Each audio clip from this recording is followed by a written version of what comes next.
O Chapéu de Palha começa uma nova aventura na Terra dos Gigantes Elbaf. O grande mistério da Árvore da Vida Yggdrasil e a suposta derrota do Príncipe Loki. Mas fala galera, aqui para o capítulo 1127 de One Piece. Um capítulo simples, divertido, que iníciozinho de arco, não tem tanta coisa assim. Porém, tem algumas curiosidades, mistério que elevou um pouco o hype do capítulo. Mas chega de enrolar, desde se eu gostei, que é importante, se inscreva no canal. Bora chegar na marca de 1.500 inscritos. Estamos quase, então dá aquela moral pra gente. E bora pro capítulo. Começando com a história de capa da Yamato, a gente vê ela conversando com Inuarashi. Inuarashi tá meio que preocupado com os desaparecidos também. Então realmente vai ser uma side quest da Yamato, procurar quem tá causando os sequestros e o que aconteceu com essas pessoas sequestradas.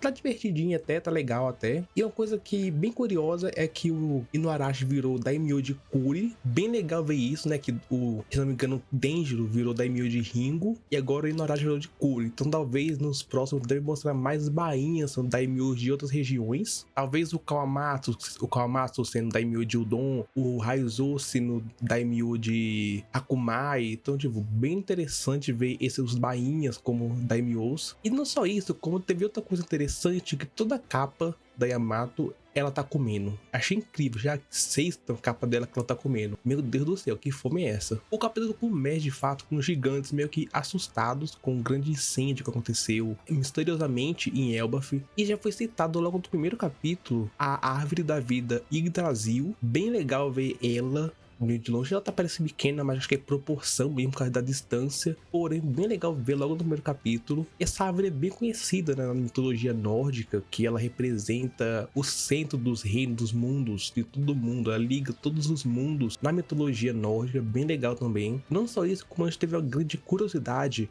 de que os gigantes falam que eles têm que relatar o incêndio pro Deus do Sol. Então talvez tenha alguém se passando por Nika em Elbaf. E na minha mente, na hora, veio três pessoas. Na minha mente, veio três pessoas. A primeira é a silhueta que apareceu quando eles estavam festejando no navio dos gigantes. E estava esperando por eles. E a segunda, que é minha maior aposta, mas não tem tanto, é o Enel. E a terceira, eu vou deixar aqui um mistério no ar. Então fica até o final, porque vamos discutir mais sobre isso. O capítulo continua, a gente vê que os gigantes estão surpresos porque as abelhas gigantes foram derrotadas. Não só isso, como também o deus da orelha, que é um coelho gigante, também foi derrotado. E eles queriam saber quem tá fazendo isso. No capítulo corda, a gente vê a Nami toda assustada derrotando uma das abelhas. E vimos que realmente o castelo do gigante onde a Nami tá é feita de peças de Lego, porque tinha toda aquela teoria do capítulo passado que ela pode estar sendo feita de boneca e uma casa de brinquedo de Lego, porém não, aquela é realmente um castelo do gigante normal. Então meio que parece que toda a estrutura dos gigantes é montada com peças pequenas de casas. Então seria bem interessante isso. E nisso a Nami escuta a voz do Sop, porém conta um ouriço. Tipo, esse começo de capítulo até o meio, ele é mais aventurazinha e eu achei ele bem legal porque ele lembrou muito do pré-time skip, esse tipo de eu vou numa ilha, ver todo o ambiente da ilha, tem essa aventurazinha, essa comédiazinha. Achei bem legal essa parte, bem divertido. A Nami encontra o Sop, que tá lutando contra um gato, e nisso a Nami ataca o ouriço com Zeus, eletrocutando ele, que cai em cima do gato e eletrocuta o gato também, porém isso não derrota e os dois fogem do gato correndo. E aqui mostra, né, toda a roupa do Sop de Elbaf. Eu achei bem legal ele com a barba, o chapéu de viking e uma roupa bem grande. Lembrou muito aqueles dois personagens, o Obelisk e o Asterix. Bem legal a roupa do Sop. O Sop com barba, não sei porquê, mas combina muito com ele. Ele teve aquela barba de Wano, aquela barba lá dele de vendedor. Achei bem legal e aqui volta de novo aquela barba. E nisso a Nami lembra que os gigantes falaram que a bebida que ele estava tomando, que é a fada verde, causava alucinações. E nisso o Sop achou que aquilo podia ser uma alucinação e toma um golpe do gato e acaba voando para longe. Tanto a Nami, tanto o gato também cai, né, da sacada do prédio. E quando ambos caem no chão, o gato se transforma em um leão. E quando tá prestes a atacar a Nami, o trio monstro aparece e faz um golpe combinado para derrotar o leão gigante. O Sanji usa o Ifrit Jumble, o Zoro usa o Tatsumaki e o Luffy usa o Gear 4, porém falando só a perna dele. E eles fazem um grande golpe juntos, combinado, bem legal. Esse golpe deles, que derrota o leão, é referente ao golpe que eles usam para derrotar o lagarto lá em Alabasta, no capítulo 162. Então foi bem legal essa referência que o Oda fez. E nisso, após derrotar o leão gigante, o leão ele volta a ser um gato. E a gente vê mais de perto toda a roupa do Chapéu de Palha agora. O Luffy tá usando um chapéu de viking e um machado, enquanto o Zoro tá usando meio que um óculos, uma máscara. E eu não gostei muito da roupa do Zoro, de Elbaf, mas ele lembrou um pouco o Drake. E o Sanji, ele tá usando uma roupa que lembra muito um cavaleiro. Então, tipo, bem legal. O do Sanji, do Luffy, do Zoro achei mais ou menos, mas também tá da hora. E o capítulo termina, né, com eles querendo mais aventuras, enquanto o Luffy fala que eles comeram aquele Deus Orelha. Assim acabando o capítulo. Esse capítulo, como eu falei, ele é bem simples, né? Foi um capítulo introdutório de ar, como sempre. Porém, ele tem uns segredos meio que escondidos que vale a pena dar uma comentada. E a primeira coisa é sobre o suposto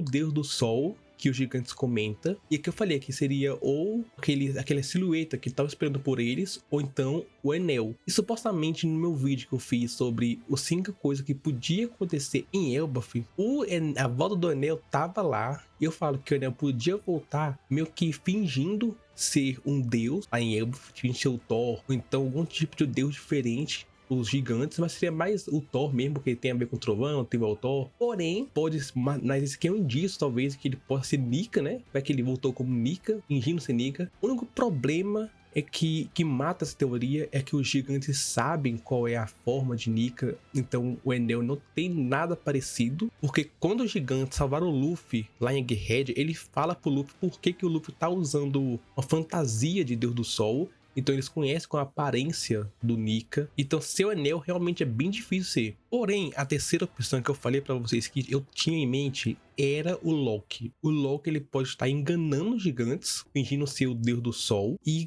como que ele teria aparência do Nika? O fácil. O Loki, na mitologia, ele é o deus da mentira, né? E também tem poder de ilusão. Então ele pode transformar qualquer coisa. Então ele pode meio que usar esse poder, depois de ser uma Akuma no Mi ou não. Ele pode estar usando esse poder pra conseguir ter a aparência de Nika e assim tá enganando os gigantes. Bem provável que seja isso. E agora que eu citei o Loki e o suposto poder dele de ilusão, vamos falar sobre o maior tabu desse capítulo, que é se tudo que se passou nele não é uma ilusão, uma alucinação dos poderes do Loki. Porque esse capítulo possui muito erro de continuação. Muito. Tipo, erro de continuação é normal em alguns mangares. Tipo, o Oda é perfeito, né? Ele pode esquecer alguma coisa em um quadro ou outro. Porém, nesse capítulo tem muitos erros de continuação, mas muito mesmo, chega a ser bizarro. É tão bizarro que a gente chega a ficar desconfiado de tão estranho que é. Por exemplo, a Nami, no começo do capítulo, ela tá com uma espada nas costas. Do nada, no quadro seguinte, a espada some. Depois, no próximo quadro, aparece. O Sop tá com a bolsa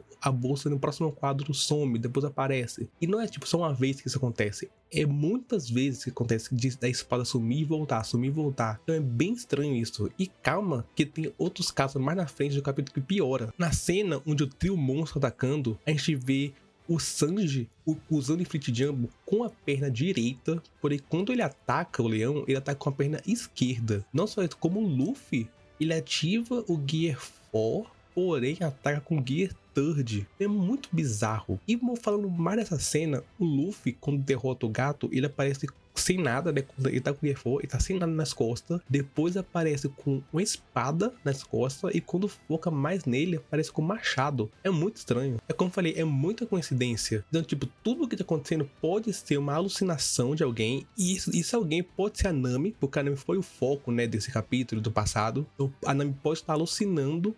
E sobre o Loki, ele deve estar entre eles. Eu achava que seria o gato, porque o gato virou leão. E o Loki tem o poder de transformação. Porém, o Loki pode ser o Luffy, porque o Luffy tá sem o seu chapéu de palha e tudo mais. Além que errou o golpe, né? Falando Gear Force, sendo que era Gear Third. Então, tipo, o Loki pode ser o Luffy. E quanto as outras coisas, pode ser a alucinação dele. E uma coisa que pode comprovar essa cor de alucinação é que no capítulo 162, que é o capítulo onde o Oda faz referência a esse golpe do leão, esse combo que eles dão no leão, porque eles dão no lagarto nesse capítulo, mais pra frente, o Luffy ele come um cacto que ele fica com as alucinações. Ele começa a querer atacar todo o bando. Então, tipo, meio que é muita coincidência nesses dois capítulos que o Oda meio que faz uma referência eles têm esse combo e também tem alucinação. Então, seria bem o indício que o Oda fez aqui. Rapaz, esse capítulo foi loucura total. Muito estranho e muito intrigante. Me deu hype pros próximos capítulos, pra saber o que vai acontecer. Tipo, quem é real, o que não é real. Bem legal. Infelizmente, essa semana não tem capítulo. Vamos ter capítulo só semana que vem. Mas me digam, o que vocês acharam do capítulo 1127 de One Piece? Gostaram? Comenta aqui embaixo. Mas o vídeo vai ficando por aqui. Não esqueça de se você gostei. É muito importante se inscrever no canal, se vai estar me ajudando. Vamos chegar na meta de 1.500 inscritos. Eu conto com vocês. Ative o sininho para ver os próximos vídeos. Obrigado e até a próxima.